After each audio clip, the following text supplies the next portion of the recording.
Hello guys, welcome to my YouTube channel. কেমন আছো তোমরা? এখন আমরা কথা বলবো হচ্ছে ইন্ডিয়ান এবং ইন্টারন্যাশনাল সিনেমার অনেকগুলো আপডেটস নিয়ে।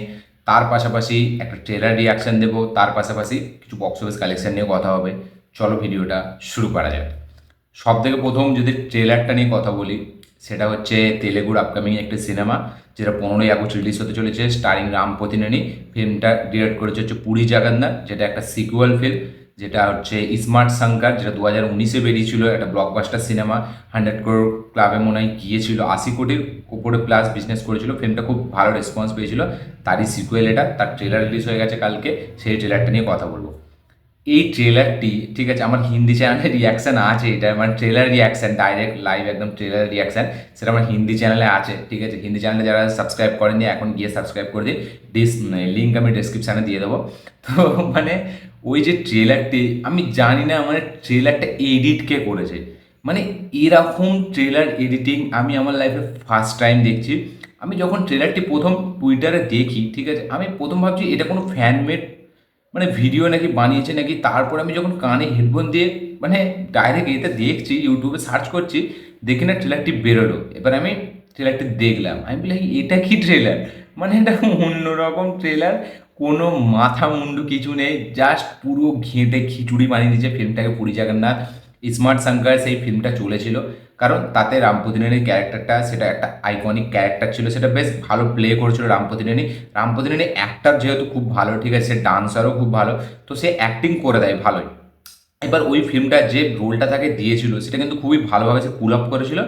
তার সাথে সাথে তেলেগুতে একটা সায়েন্স ফিকশন, এরকম একটা ওই নিউরো চিপস যে ব্যাপারটা, মেমোরি ট্রান্সফার, ওরকম প্রথমবার, তাই জন্য ফিল্মটা একটা আলাদা একটা মানে হাইপ পেয়েছিল, একটা রেসপন্স পেয়েছিল যে একটা সায়েন্স ফিকশনের মধ্যে এরকম।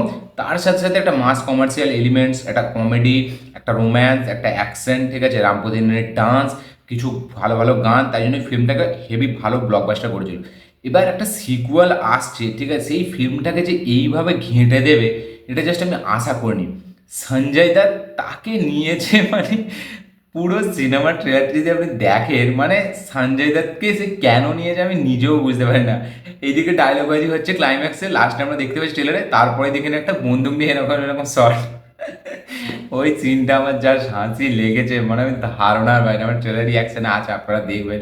মানে ওই সিনটা জাস্ট ওই জায়গাটাতে কোনোভাবে বসে না। মানে দুজনের মধ্যে ডায়লগ চলছে, সঞ্জয় দত্তকে এত ফালতু লাগছে, সে এখানে একদম ফালতু অ্যাক্টিং করেছে। এবং সঞ্জয় দত্ত ভাবছে যে সে এখন পুরো মানে সাউথের ভিলেনই হয়ে গেছে, যে কোনো সিনেমা সাইন করে ফেলছে, মানে কোনো দেখা দেখি সিন নেই, যা সাইন করছে, কাজ করছে, টাকা নিচ্ছে, ব্যাস। সে ভেবেছে যে একটা কেজিএফ করার পর সে আলাদা লেভেলে চলে গেছে, মানে কি করছে আমি নিজেও বুঝতে পারি না। ট্রেলারের এডিটিং স্টাইলটা এতটা ক্রিঞ্জ, এতটা ক্লিসে, এতটা ফালতু, জাস্ট কিছু বলার নেই। রাম পোতিনেনি তারকে যেরকম পারফরমেন্স দিয়েছে, ওই ক্যারেক্টারটা সে যে এখনও এত সুন্দরভাবে ধরে রেখেছে এই 5 বছর পরেও, এটার জন্য তাকে হ্যাটসঅপ জানানো দরকার। রাম পোতিনেনির কাজ ব্যাপক লেগেছে। সে যেরকমই করুক, ওভার দ্য টপ পারফরমেন্স দিক, লাউড পারফরমেন্স দিক, কিন্তু ওই যে স্মার্ট শঙ্করের যে ক্যারেক্টারটাকে সে আবার ওইভাবে প্লে করছে, এটা জাস্ট 5 বছর পর আমি জাস্ট অবাক, মানে হেভি হেভি। এবং তার কিছু ডান্স মুভস যেগুলো ব্যাপক। এখানে হিরোইনকে নেওয়া হয়েছে ওই শুধু বডি দেখানোর জন্য, আমি মানে দেখলেই বোঝা যাবে, ঠিক আছে, সিনেমা ট্রেলারটি কোনো একটা পার্সেন্ট নেই যেটা আমার হেভি লাগবে রাম পোতিনেনিকে বাদ দিয়ে। জাস্ট জঘন্য একটা ট্রেলার কাট, জঘন্য একটা ট্রেলার এডিটিং, মানে খুবই বাজে একটা ট্রেলার। এবং ফিল্মটা দেখে মনে হচ্ছে একটা জগা খিচুড়ি সিনেমা বানিয়ে দেবে। ঠিক আছে, খুবই ফালতু একটা ট্রেলার বেরিয়েছে। আপনারা ট্রেলারটি গিয়ে চেক আউট করুন। এই ট্রেলারটি নিয়ে বলতে গেলে অনেক বড় ভিডিও হয়ে যাবে, আমি চাই না হতো। আমি ট্রেলারটা দেখে এত হেসেছি, মানে কি বলবো আমি, মানে কোনো রেসপন্স নেই আমার কাছে, শুধু আমি হেসেছি। আপনারা গিয়ে দেখতে পারেন, যারা দেখে নিয়েছেন অলরেডি তারা কমেন্ট করবেন যে আপনাদের কীরকম লেগেছে এই ট্রেলারটি। আমার কাছে এক লাইনে হচ্ছে একটা সস্তার ফ্রিজ, একটা মানে জঘন্য খিচুড়ি একটা ট্রেলার। আপনারা গিয়ে দেখে অবশ্যই কমেন্টে জানাবেন। এখন যদি আমরা কথা বলি হচ্ছে বক্স অফিস কালেকশনগুলো নিয়ে, সবথেকে প্রথম যদি কালকে 2898 এডি এই সিনেমাটি নিয়ে কথা বলি, এই সিনেমাটি নিজের 39 দিন পার করলো কালকে। তো এই সিনেমার প্রডিউসার ফিগারে আমরা সকলেই জানি এই সিনেমাটি 1100 কোটি টাকা পার হয়ে গেছে, তারপর তার কোনো পোস্টার আসেনি। এবার ট্রেড ফিগারে এই সিনেমাটি ওয়ার্ল্ড ওয়াইড কালেকশন হয়েছে ওই 1034, মানে 1034 কোটি টাকার ট্রেড ফিগার বলছি আমি, ওয়ার্ল্ড ওয়াইড। ইন্ডিয়া থেকে নেট কালেকশন 639, ইন্ডিয়া থেকে গ্রস কালেকশন 759, এবং ওভারসিজ কালেকশন মানে বাইরে 274 কোটি টাকা। এই সিনেমার মানে হিন্দি যে কালেকশনটা সেটা কিন্তু একটা রেকর্ড করেছে। হিন্দিতে এই সিনেমাটি RRR যে রেকর্ড ছিল 275 কোটি টাকা হিন্দি নেট কালেকশন, সেটাকে বিট করে গেছে। এবং এটা হচ্ছে third highest grossing Hindi dubbing film, মানে সাউথের তরফ থেকে আসা হিন্দি ডাবিংয়ের থার্ড পজিশনে আছে কালকি। প্রথমে আছে বাহুবলী 2, তারপর আছে কেজিএফ চ্যাপ্টার 2, তারপর আছে কালকি 2898 এডি, এবং ট্রিপল আর আছে 4 নম্বরে। ট্রিপল আরকে বিট করে গেছে হিন্দি কালেকশনটা, এবং 276 কোটি টাকা হচ্ছে হিন্দি নেট কালেকশন আমাদের কালকির, এবং হিন্দি গ্রস কালেকশন হচ্ছে 280-র ওপরে। তো কালকি নিজের 39 দিনে যে কালেকশনটা করছে সেটা হচ্ছে অরমে কাহাদান্তা এবং উলাজ, এই সিনেমা দুটি করতে পারছে না। কালকি দারুণ একটা হিউজ একটা অডিয়েন্স পেয়েছে, খুব একটা দারুণ ফুটফলস পেয়েছে, ব্যাপক একটা কালেকশন করে দেখালো। প্রভাসের বিগেস্ট একটা কামব্যাক হয়ে গেল, ঠিক আছে। তার কামব্যাক বলা যায় সালার থেকে হয়ে গেছিলো, কিন্তু প্রভাসকে যে হিসাবে অডিয়েন্স দেখতে চায়, তার বক্স অফিস কালেকশনের দিকে যে হিসাবে চোখ থাকে ট্রেডসের, সেটা কোথাও না কোথাও এই ফিল্মটাতে ফুলফিল হলো। এই ছিল কালকির box office collection, 1034 world wide, India gross 759, Hindi বেল্টে 276, ওভারসিসে 274, ইন্ডিয়া নেট 639। এখন যদি আমরা কথা বলি হচ্ছে উলাজ সিনেমার বক্স অফিসটা নিয়ে, তো উলাজ সিনেমাটি প্রথম উইকেন্ডে নিজের এই শুক্র শনি রোব 3 দিনে টোটাল কালেকশন করেছে হচ্ছে 5 কোটি টাকা প্লাস, ইয়েস 5 থেকে 6 কোটি টাকার কাছাকাছি কালেকশন করেছে প্রথম উইকেন্ডে। এই শুক্র শনি রোব এই রোববার টোটাল 3 দিনে 5 কোটির ওপরে কালেকশন করেছে টোটাল প্লাস।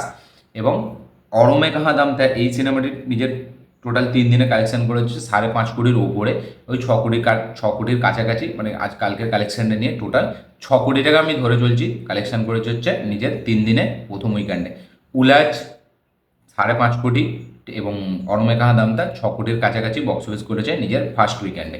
এখন যদি আমরা কথা বলি একটা ইন্টারন্যাশনাল ফিল্ম নিয়ে, সেটা হচ্ছে ডেডপুল অ্যান্ড উলভারিনকে নিয়ে। তো ডেডপুল অ্যান্ড উলভারিন এই সিনেমাটি ইন্ডিয়া থেকে 100 কোটি টাকা প্লাস কালেকশন করে নিয়েছে, ইয়েস 100 কোটি টাকা প্লাস নিজের 2 সপ্তাহে এই সিনেমাটি কালেকশন করে নিয়েছে। এই সিনেমাটি নিজের সেকেন্ড ফ্রাইডে, মানে যেটা প্রথম রিলিজ হয়েছিল তারপরের ফ্রাইডেতে 4 কোটি টাকা, আচ্ছা সেকেন্ড স্যাটারডে সেটা হচ্ছে 6 কোটি টাকা, এবং সেকেন্ড সানডে সেটা হচ্ছে 7 কোটি টাকা। তো টোটাল কালেকশন করেছে হচ্ছে 104 কোটি টাকা আমাদের ইন্ডিয়া থেকে, এবং টোটাল যেটা অনুমান করা যাচ্ছে যে 140 বা 130-এর কাছে গিয়ে এর কালেকশনটা শেষ হয়ে যাবে। ইন্ডিয়া থেকে ডেডপুল অ্যান্ড উলভারিন 104 কোটি টাকা কালেকশন করেছে হচ্ছে আমাদের ইন্ডিয়া থেকে, এবং যেটা ধরা যাচ্ছে যে 130 থেকে 40 কোটি টাকা হয়তো হাইয়েস্ট কালেকশন যাবে এর ইন্ডিয়া থেকে। দেখা যাক, এই ফিল্মটা ওয়ার্ল্ড ওয়াইডে অলরেডি 800 মিলিয়ন কাছাকাছি চলে গেছে, ঠিক আছে। তো বলা যাচ্ছে যে 1 বিলিয়ন খুব তাড়াতাড়ি টাচ করে ফেলবে। দেখা যাক, এই ফিল্মটা খুবই ভালো রেসপন্স পেয়েছে অডিয়েন্সের কাছ থেকে, ইন্ডিয়া থেকেও খুবই ভালো পেয়েছে। প্রথম 3 সপ্তাহে, মানে প্রথম 1 সপ্তাহতে এই সিনেমাটি 80 কোটি টাকা প্লাস বিজনেস করে ফেলেছিল। তো দেখা যাক এর কালেকশন ফাইনালি আর কত দূর যায়। এখন যদি আমরা কথা বলি হচ্ছে আপডেটগুলো নিয়ে, সবথেকে প্রথম আপডেট হচ্ছে পুষ্পা 2 নিয়ে। তো পুষ্পা 2 এর শুটিং এখন চলছে, এবং আল্লু অর্জুন আগস্টের 7 তারিখ থেকে এই সিনেমাতে জয়েন করবে। এখন ফাহাদ ফাসিলের শুটিং পোর্শনের শুটিংটা চালু আছে, 7 তারিখ থেকে এই সিনেমা শুটিং চালু হয়ে যাবে, মানে আল্লু অর্জুনের পোর্শনটা। এবং ভানি বাস এটা জানিয়েছে যে আল্লু অর্জুনের এই পুষ্পা 2 এর শুটিং খুবই জোরসোরভাবে চলছে। এই সিনেমাটি যেরকম রিলিজের প্ল্যান দেওয়া হয়েছে 6 ডিসেম্বর, সেরকমই রিলিজ দেওয়ার এখনও পর্যন্ত কনফার্মেশন আছে, এবং সেই ডেটেই নাকি রিলিজ হবে, তাই জন্য জোরসোরভাবে শুটিং চলছে। দেখা যাক এই ফিল্মটা ফাইনালি আমরা 6 তারিখেই দেখতে পাই নাকি। আজকে নেক্সট যেটা আপডেট সেটা হচ্ছে প্রভাসের স্পিরিটকে নিয়ে, যেটা ডিরেক্ট করবে হচ্ছে সন্দীপ রেড্ডি ভাঙ্গা। শোনা যাচ্ছে এই সিনেমাতে আমরা প্রভাসের অপোজিট তৃষাকে দেখতে পেতে চলেছি, ইয়েস তামিলের অ্যাক্ট্রেস তৃষা, তাকে আমরা এই সিনেমায় দেখতে পেতে চলেছি স্পিরিটে। এবং প্রভাসের সাথে তৃষার এটা মনে হচ্ছে সেকেন্ড কোলাবোরেশন হবে, যেটা এর আগে একটা বুচ্চি বলে একটা সিনেমা ছিল, তারপরে এই সিনেমাটি সেকেন্ড হতে চলেছে। এবং এই সিনেমাতে প্রভাসের এখনও পর্যন্ত যে আপডেট, ডাবল রোল থাকবে, একটা নেগেটিভ ক্যারেক্টার, একটা ভালো ক্যারেক্টার মানে পজিটিভ। এবং এই সিনেমাতে যে ডন লির যে কথাটা উঠেছিল সেটা কিন্তু এখনও কনফার্মেশন আসেনি। দেখা যাক, এটা পুরোপুরি একটা আউট অ্যান্ড কমার্শিয়াল ফিল্ম হতে চলেছে, মাস কমার্শিয়াল ফিল্ম, মাস এন্টারটেনিং ফিল্ম। দেখা যাক সেটা কী হয়। এখন যদি আমরা কথা বলি হচ্ছে পরের আপডেটে নিয়ে, সেটা হচ্ছে আমাদের সর্দার 2কে নিয়ে। কার্তির সর্দার 2 এই সিনেমাতে একটা নতুন নায়িকা অ্যাড হয়েছে, যেটার নাম হচ্ছে আশিকা রঙ্গনাথন, যাকে আপনারা রিসেন্টলি নাগার্জুনের ফিল্ম না স্বামী রাঙ্গাতে দেখেছিলেন। সেই ফিল্মের যে নায়িকা সে আশিকা রঙ্গনাথ, সে এখন সর্দার 2-এতে কাস্টিং করা হয়েছে তাকে, মানে একটা সেকেন্ড লিড হয়তো মালবিকা মোহনের পরে। দেখা যাক সর্দার 2-এতে 2-3টে নায়িকা থাকবে, এরকম আমরা আপডেট পেয়েছিলাম। তো আশিকা রঙ্গনাথ যে নাসামি রাঙ্গার নায়িকা, সে এখন অ্যাড হয়েছে সর্দার 2-এতে। আজকে নেক্সট যেটা আপডেট সেটা হচ্ছে আমাদের বাংলা থেকেই। তো West Bengal the diary of West Bengal নামে একটা সিনেমা আসছে, যেটাকে ডিরেক্ট করেছে হচ্ছে সনোজ মিশ্রা। এই ফিল্মটা আমরা থিয়েটারে 30শে আগস্ট দেখতে পেতে চলেছি। এতে আমাদের ওয়েস্ট বেঙ্গলটাকে দেখানো হবে, এবং ওয়েস্ট বেঙ্গলের পলিটিক্স, ঠিক আছে, সেখানে সব কিছু দেখানো হবে। মমতা ব্যানার্জি সে মানে তাকেও এখানে দেখানো হবে। তো দেখা যাক এই ফিল্মটা কীরকম কী হয়, ফিল্মের ট্রেলার টিজার আমরা কবে দেখতে পাই। তো ডায়েরি অফ ওয়েস্ট বেঙ্গল নামে একটা ফিল্ম আসছে 30শে আগস্ট। দেখা যাক সেই ফিল্মটার রিসেপশন কীরকম হয়, ট্রেলার টিজার আমরা কবে দেখতে পাই। আজকে নেক্সট যেটা আপডেট সেটা হচ্ছে রায়ানকে নিয়ে। ধানুষের রিসেন্টলি রিলিজ হওয়া ব্লকবাস্টার সিনেমা রায়ান। তো রায়ান সিনেমাটি এখন ধানুষের থার্ড সিনেমা, যেটা হচ্ছে 100 কোটি টাকা পার করে গেছে, মানে ব্যাক টু ব্যাক। প্রথম ছিল হচ্ছে ভাতি সিনেমাটি, তারপরে ছিল হচ্ছে ওই তিরুচিবুত্তাম বলে একটা সিনেমা ছিল নিথিয়া মেননের সাথে, সেই ফিল্মটা খুবই হিট হয়েছিল। তো এখন এই রায়ানও 100 কোটি টাকা যেহেতু ব্লকবাস্টার হয়ে গেছে, 100 কোটি টাকা পার করে গেছে, তাই জন্য এই সিনেমাটি ধানুষের থার্ড ব্যাক টু ব্যাক 100 করোড়ের ফিল্ম। তো দেখা যাক এই ফিল্মটা লাইফ টাইম কালেকশন কোথায় যায়। এবং এই ফিল্মটা কিন্তু এখনও পর্যন্ত এবছরে 2024-এ তামিলের তরফ থেকে আসা হাইয়েস্ট গ্রসিং সিনেমা, সেটা হচ্ছে রায়ান। ঠিক আছে, রায়ান হচ্ছে এই বছরের সবথেকে বেশি কালেকশন করা তামিল সিনেমা। রায়ানের পরে আছে মহারাজা, মহারাজার পরে আছে আরানমানাই 4। তো দেখা যাক ধানুষের এই সিনেমাটি কোথায় যায়। এবং ধানুষ ব্যাক টু ব্যাক কিন্তু সলিড সলিড ফিল্ম দিচ্ছে, ঠিক আছে, back to back say heavy heavy কাজ করছে। দেখা যাক রায়ানের life time box office collection কোথায় যায়। এবং হ্যাঁ, রায়ানের কিন্তু এটাও, রায়ান কিন্তু একটা সার্টিফাইড ফিল্ম, সেই হিসাবেও দেখতে গেলে খুবই একটা ভালো দর্শক পেয়েছে, ঠিক আছে, 100 কোটি টাকা পার করে গেছে। দেখা যায় লাইফ টাইম কালেকশন কোথায় যায়। আজকে নেক্সট যেটা আপডেট সেটা হচ্ছে থালাপতি বিজয়কে নিয়ে, তার আপকামিং সিনেমা যেটা হচ্ছে থালাপতি 69, যেটাকে এইচবিও ডিরেক্ট করবে, সামান্তা এতে নায়িকা থাকবে, অনিরুদ্ধ মিউজিক দেবে, এরকমই পর্যন্ত এখনো পর্যন্ত আপডেট। তো এই সিনেমা থেকে একটা নতুন আপডেট হচ্ছে যে আমাদের মামিতা বাইজু, মানে যাকে আপনারা প্রেমালু সিনেমা, এবছরের মালায়ালামের one of the biggest blockbuster মালায়ালামের প্রেমালু, সেই সিনেমার যে নায়িকা মামিতা বাইজু, সে একটা রোল প্লে করতে চলেছে থালাপতি 69-এ। ইয়েস, থালাপতি বিজয়ের এই সিনেমাতে আমরা মামিতা বাইজুকে দেখতে পেতে চলেছি। অনেক সোর্সেস থেকে এটা আপডেট উঠে আসছে। এবার তার রোলটা কী হবে সেটা এখনও জানা যায়নি, কিন্তু মামিতা বাইজুকে আমরা থালাপতি বিজয়ের এই সিনেমায় দেখতে পেতে চলেছি। দেখা যাক তার রোলটা কতটা গুরুত্বপূর্ণ হয়।